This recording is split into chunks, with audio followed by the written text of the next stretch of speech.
네, 지금 이 대한민국의 혼란은 모두 최상목 전 권한대행 그리고 한덕수 현 대통령 권한대행으로부터 시작된 것입니다. 대한민국의 최고 규범 헌법은 모든 국민이 지켜야 하고 그 중에서도 헌정 질서 수호 책임이 있는 공직자, 그 중에서도 최고위직 공직자인 대통령 권한대행이 가장 우선적으로 지켜야 될 책무입니다. 대통령이 취임 선서를 할 때도 헌법을 준수하고 라는 것이 가장 먼저 나옵니다. 헌법을 준수하지 않으면 헌법 질서가 파괴되면 대한민국 공동체가 파괴됩니다. 헌법 위반은 매우 중차대한 사안입니다. 단순한 형법 위반, 부정부패와는 차원을 달리합니다. 일각에서 윤석열 복귀 프로젝트가 진행 중이다라고 얘기합니다.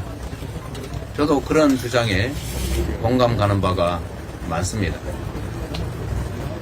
21세기 대한민국에서 군대를 동원해서 행정, 입법, 사법을 다 통제하겠다라는 이 군정을 하겠다는 이 참 상상하기 어려운 일이 실제로 벌어졌습니다. 이것은 대한민국의 헌법 질서를 통째로 파괴하는 행위가 분명합니다. 우리가 제주 4.3 사건이나 또는 광주 5.18 상황을 굳이 상기하지 않더라도 다시 윤석열이 복귀하는 것은 곧 제2의 계엄을 의미하는 것일 테고 우리 국민들은 저항할 것이고 충돌은 피할 수 없을 것입니다. 그럴 때 생겨날 수 있는 엄청난 혼란과 희생을 생각해 보십시오. 광주라는 한 지역이 고립되어 있을 때 생기는 그 피해와 대한민국 수도 서울을 포함한 대한민국 전역이 군사계엄에 노출되고 국민들이 저항할 때 생겨나는 그 엄청난 혼란 그리고 엄청난 유혈 사태를 대체 어떻게 감당할 수 있겠습니까? 경제는 다음 문제입니다.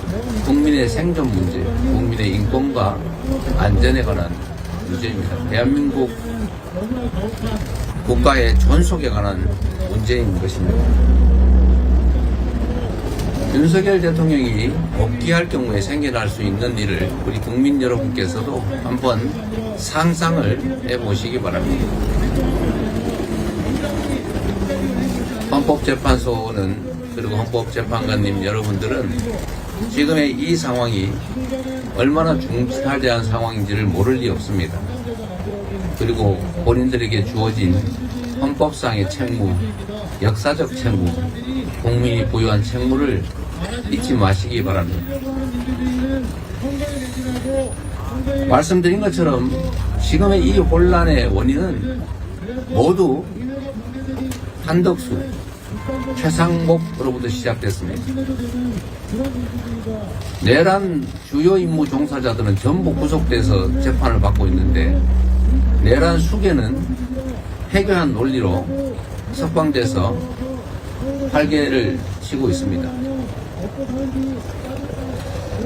법률이 정한 내란 특검 지명 의뢰를 지금 몇 달째 하지 않고 있습니다. 명백한 불법 아닙니까? 의무적으로 지명을 의뢰하게 돼 있지 않습니까? 그 법률을 대놓고 몇 달째 어기고 있습니다. 그래서 결국은 내란 수괴가 석방돼서 이 혼란이 지속되고 국민들은 불안해하고 있는 것입니다. 또 한 가지 국회가 지명한 정식 의결을 해서 지명한 헌법재판관을 골라서 마음에 드는 사람은 임명하고 마음에 안 드는 사람은 임명 안 하는 것은 결국 국회의 헌법 구성 권한을 침해한 것 아닙니까? 명백하게 정면으로 헌법을 위반한 것입니다. 심지어 헌법재판소가 명확하게 판결했습니다. 임명하지 않는 것은 위헌이다.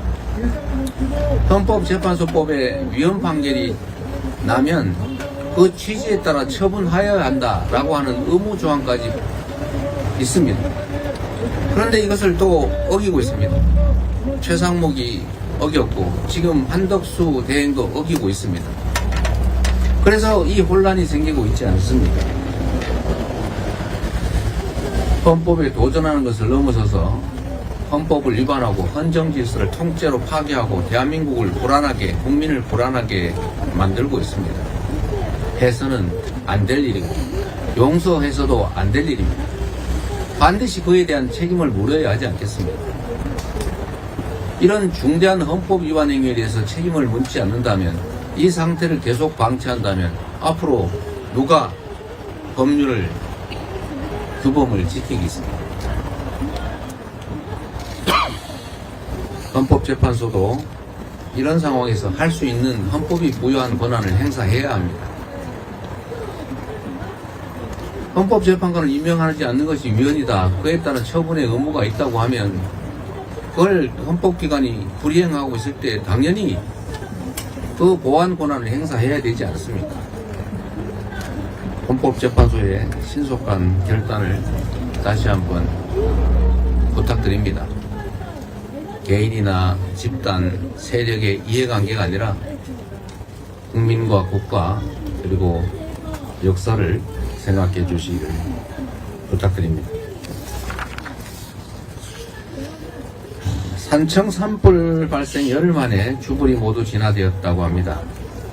사상자가 75명, 이재민 2,100여 명의 엄청난 규모의 살림이 불에 탔습니다. 고인이 되신 분들의 명복을 빕니다. 그리고 피해 이재민들의 위로의 말씀을 전합니다. 일상의 회복을 위해서 우리 더불어민주당도 최선을 다하겠습니다. 정부가 재난재해 대응과 민생 지원을 위해서 10조 원 규모의 추경 추진을 발표했습니다. 다행이긴 한데 너무 적고 그 내용도 매우 부실합니다. 이런 정도 규모로 지금 경제 회복이 되겠습니다. 민생 회복이 될 수 있겠습니까? 그런데 더 가관인 것은 사안이 시급하니 국회 심사를 생략하자 뭐 이런 말을 하고 있다고요. 급하면 미리미리 하면 되지 않습니까? 이 와중에 어떻게 하면 국회 심의를 피해서 마음대로 국가 재정권을 행사해 볼까, 이런 꼼수를 생각합니까? 그리고 재난 대책이, 화재 대책이 긴급하면 예비비를 쓰세요. 뭘 자꾸 말 가지고 장난하던데, 지금 현재 즉시 집행할 수 있는 산불 관련 예비비 다시 한번 말씀드리겠습니다. 산림청에 1,000억의 예비비가 편성되어 있습니다. 지금 쓰세요. 행안부에 3,600억의 재난 관련 지원 예산이 있습니다. 그거 쓰세요. 4,600억입니다. 국가 예비비에 재난 관련 예비비가 1조 6천억이 있습니다. 그거 국회 심의 없이 지금 즉시 집행할 수 있으니까 쓰세요. 이것만 합쳐도 2조 600억 원입니다. 그리고 채무 부담을 통해서 재난에 대비할 수 있는 국회가 이미 승인해 놓은 금액이 1조 5천억이 있습니다. 합계 3조 5,600억이 지금 즉시 집행할 수 있습니다. 이걸 왜 안 씁니까?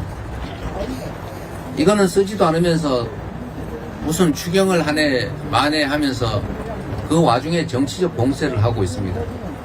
예비비를 깎아서 재난 대응 예산이 없다는 그런 회개한 거짓말을, 지금 가족을 잃고 전 재산을 불태우고 생애 기반을 다 잃어버린 그 국민들 앞에 그런 장난 하고 싶습니까? 측은지심도 없습니까? 국민의힘도 정부도 재난당해서 울고 있는 이 국민들 앞에 그런 정쟁, 장난 그만하십시오.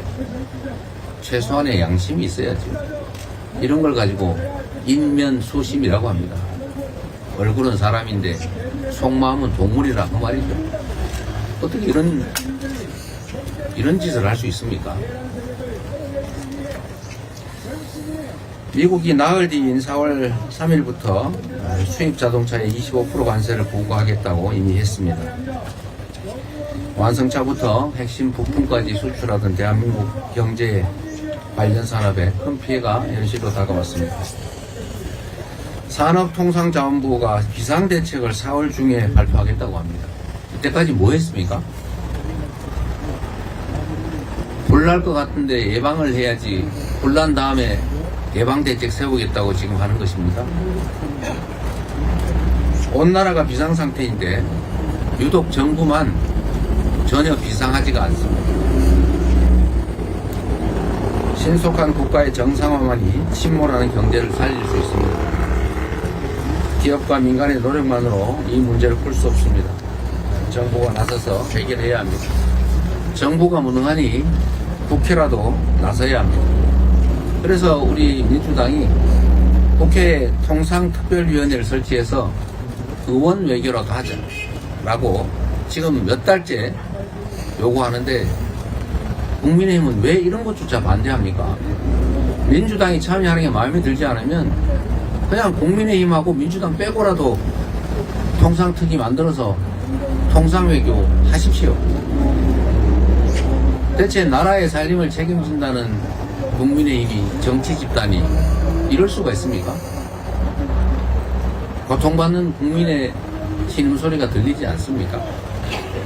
망해가는 나라가 보이지 않습니까? 오로지 내가 어떻게 하면 권력을 가질까 그 생각밖에 없습니까? 그래서는 안 됩니다. 최소한 할 일을 합시다. 할 일 열심히 하면 국민들이 지지해 주지 않겠습니까? 그래야 국민의힘도 국민의 지지를 회복해서 살 길이 열리지 않겠습니까?